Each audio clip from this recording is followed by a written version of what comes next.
ఏదైనా ఒక పని చేయాలనుకుంటే దాని మీద కాన్సన్ట్రేషన్ ఎలా చేయాలి అనే దాని మీద చాలా చక్కగా కొటేషన్స్ ఇచ్చాడు.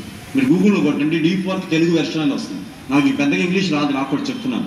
నేను అంతా కూడా మార్నింగ్ చిన్నప్పటి నుంచి కూడా తెలుగు మీడియంలో చదివాను. ఇంగ్లీష్ అంటే భయం నాకు. అంటే ఆ భయాన్ని అధిగమిస్తే ఇంగ్లీష్లో అవుతాం, కానీ ఎక్కడో చిన్న మెలికి పడింది. నాకు ఇంటర్మీడియట్లోనే భయం వచ్చేసింది ఇంగ్లీష్ అంటే. కానీ ఆ భయం రాకూడదు అని మీకు చెప్తున్నా. నాలాంటి భయం మీకు రాకూడదు. ఎందుకని మనలో ఉన్న తెలివితేటలను ఎక్స్ప్రెస్ చేయడానికి ప్రస్తుతానికి కమ్యూనికేషన్ లాంగ్వేజ్ ఏంటి? ఇంగ్లీషే. ప్రపంచం మొత్తం మనం చూడాలి. ఇది ప్రస్తుతానికి ఆర్టిఫిషియల్ ఇంటెలిజెన్స్ కానీ కంప్యూటర్ నాలెడ్జ్ కానీ దీనిలో మనం డెవలప్ అవ్వాలంటే ఆటోమేటిక్గా కమ్యూనికేట్ చేసుకోవాలి. ఈ కమ్యూనికేషన్ రావాలంటే ఇంగ్లీష్. అంటే తెలుగులో కమ్యూనికేట్ చేయలేమా అంటే తెలుగు మాట్లాడాలంటే పరిమితం. ఒక ఆంధ్రప్రదేశ్ 2 రాష్ట్రాల్లోనే ఉన్నారు. ప్రపంచవ్యాప్తంగా మన తెలివితేటలు మనం ఎక్కడికి వెళ్ళినా జాబ్ చేయాలనుకుంటే ఇంగ్లీష్ కావాలి. నేను తెలుగుని పక్కన పెట్టమని అంటల్లా, మాతృభాష అది. మనం థింకింగ్ అనేది మన మైండ్లో వచ్చే థింకింగ్ తెలుగే. దాన్ని మనం ఫాస్ట్గా ట్రాన్స్లేట్ చేసుకోగలిగితే ఇంగ్లీషు పర్ఫెక్ట్గా వస్తుంది. అది ఆ బుక్లో ఎలా అసలు ఏదైనా ఒక రాని పనిని మనం ఎలా చేయాలి, డీప్ వర్క్ అంటే చదువు మీద కాన్సన్ట్రేషన్ చేయాలి. అప్పుడు ఏం చేయాలి? సెల్ ఫోన్ పక్కన పెట్టేయాలి.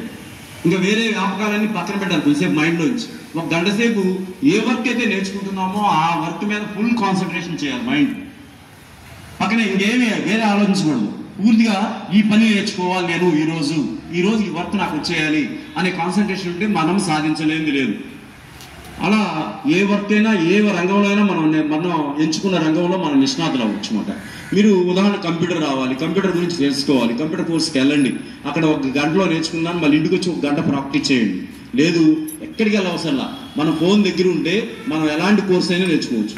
స్పోకెన్ ఇంగ్లీష్ నేర్చుకోవచ్చు, నెంబర్ ఆఫ్ వీడియోస్ ఉన్నాయి. కాకపోతే సరైన గైడెన్స్ ఉండాలి. ఆ స్పోకెన్ ఇంగ్లీష్ కోసమే యూట్యూబ్ ఓపెన్ చేస్తాం, ఏదో వస్తుంది పక్కన ట్రోల్స్ వస్తూ ఉంటుంది. ఆ ట్రోల్స్ చూడగానే మనసు లాగేస్తూ ఉంటుంది. అది అక్కడ డీప్ వర్క్ అంటే అదే. ఆ మనసు లాగేసినప్పుడు ఏమవుద్ది?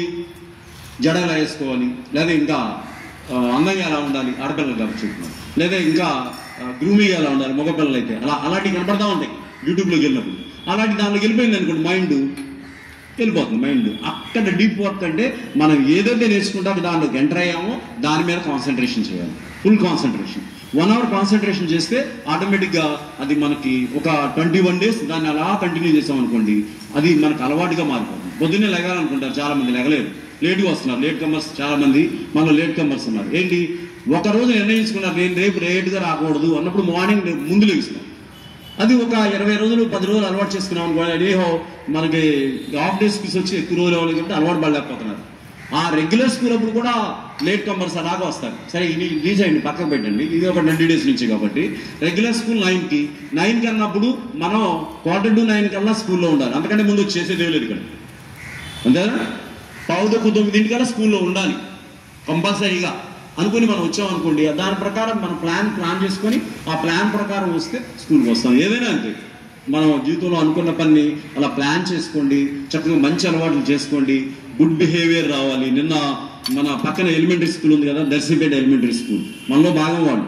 ప్రస్తుతానికి వాళ్ళ స్కూల్ కట్టే వరకు మన స్కూల్లో భాగం. నిన్న ఆ మేడం గారు విజయలక్ష్మి గారు ట్రాన్స్ఫర్ అయ్యారు.